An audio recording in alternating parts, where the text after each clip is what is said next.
Princess Illyra believed the human followed her because she had saved his life, paid his contract, and trusted him with her private shuttle codes. She did not understand loyalty until the night he disobeyed her to save people she had stopped seeing. His name was Marcus Vale, Palace Security Advisor, former frontier medic, famous for carrying food bars in receptions because rich rooms make me suspicious of hunger. Illyra liked him because he told her the truth at least. She liked the truth when it arrived in useful doses. When the Western Province rebelled, her council called the miners traitors. Smugglers, tax thieves, and dust rats. Illyra repeated those words at first. Because rebellion had killed 2 governors and burned grain depots. She ordered a precision strike against the rebel command tunnel beneath Marin. Marcus read the order and said no. The room went quiet. Illyra stared. "You forget yourself." "No, princess," he said. "I remember the map." That was the first crack in the loyalty she thought she owned. He expanded the target projection. The rebel tunnel ran under Marin's abandoned quarter, marked empty by census, but Marcus had been there during flood relief. He had treated children with lung rot, miners with crushed hands, people too poor to be counted and therefore convenient to erase. Illyra's jaw tightened. "The census lists no population," Marcus answered. "The census stopped walking after the streets got ugly." General Thon sneered. "Human sentiment." "Human memory," Marcus said. Illyra leaned over the map. "If we do not strike, the rebels escape. If we strike, 15,000 civilians die. They are not confirmed." He placed photos on the table. "They are named." The first showed a girl with copper dust on her cheeks. The next, a food line beneath broken pipes. The next, a classroom painted on a tunnel wall. Each image uglier than strategy and harder to dismiss. The princess had planned to destroy a target the human brought her neighbors. Illyra felt anger rise, not at the suffering, not yet, but at Marcus for placing it where she had to see it. "You are loyal to me," she said. "Yes, then obey." "No." The word struck like treason. Guards reached for rifles. Marcus did not move. Illyra lifted one hand to stop them. "You would choose rebels over your princess." "I choose the children under the rebels," he said. "And the miners the palace forgot. And the soldiers you will hate yourself for sending, and you. When you wake after smoke clears and learn what your name did." She wanted to punish him. But the photos stayed on the table like small accusing windows. A messenger entered. Rebel transmission intercepted. Command tunnel evacuation begins in 40 minutes.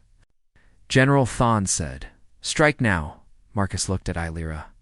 "Open the floodgates instead." Everyone turned. He pointed to the infrastructure map. Old drainage gates under the southern ridge flood the lower tunnel.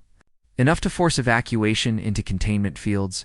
Rebels lose command center. Civilians in upper halls survive. No orbital strike. Thon snapped, "Untested." Marcus answered. "So is living with massacre." In that moment, obedience became the easiest form of cowardice. Illyra ordered the strike paused, then commanded engineers to open the gates. The council protested. Theon called it weakness. But royal authority still meant something when spoken fast enough. Water thundered through ancient channels. Rebel tunnels flooded knee-deep. Then waist-deep, alarms wailed across Moraine. Civilians climbed toward upper shafts. Rebels dragged equipment out and found royal drones waiting. Watching, guiding children to safety. Marcus had planned that too. Illyra realized it when medical transports lifted from the palace before she ordered them. "You prepared for my refusal," she said. "I prepared for your conscience to arrive late." It offended her. It also saved lives. The rebel command collapsed within 2 hours, not from fire, but from exposure. Their leaders were caught trying to use civilians as cover. Recorded feeds showed royal medics pulling children from tunnel vents, palace soldiers carrying miners, and Marcus is knee-deep in black water, shouting at everyone with equal disrespect. The forgotten city rose from beneath the map, and the Empire had to admit it existed by dawn. Marin's upper plazas were full of survivors. Illyra arrived in armor still polished for war, and no one cheered. That was worse than hatred. Hatred recognized you. These people looked at her as one more distant disaster. A little girl with copper dust on her cheeks stared at Marcus. "You came back," he crouched, promised. "Didn't I?" The girl nodded, then looked at Illyra. "Is she the one who forgot us?" The princess had faced assassins with steadier hands. "Yes," Illyra said. "And I am here to remember badly until I learn to remember well."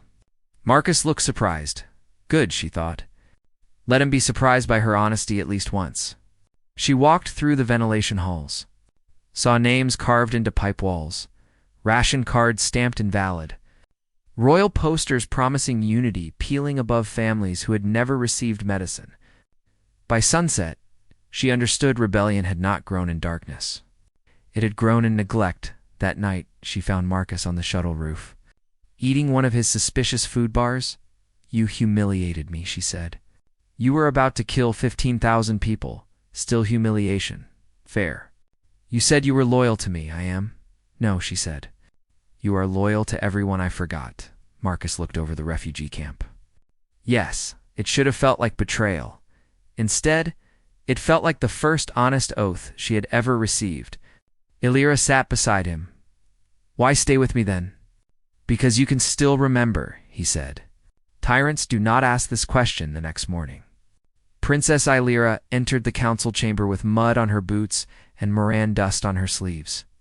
She dismissed General Thawne, opened a physical census, redirected war funds to air filters, and ordered that every military map include unregistered life scans, informal settlements, and field reports. One minister objected. "Human reports are not official," Illyra answered. Neither were the people they saved months later. She tried rebel leaders who used civilians as shields, pardoned miners who surrendered, and created the Moran Charter, requiring the crown to count a person before it could command a place. Marcus stood in the back, pretending not to be proud. History said the princess became merciful after rebellion, but the tunnels knew the truth. She became merciful when a human loved her enough to disobey her, and loved strangers enough to make that disobedience holy.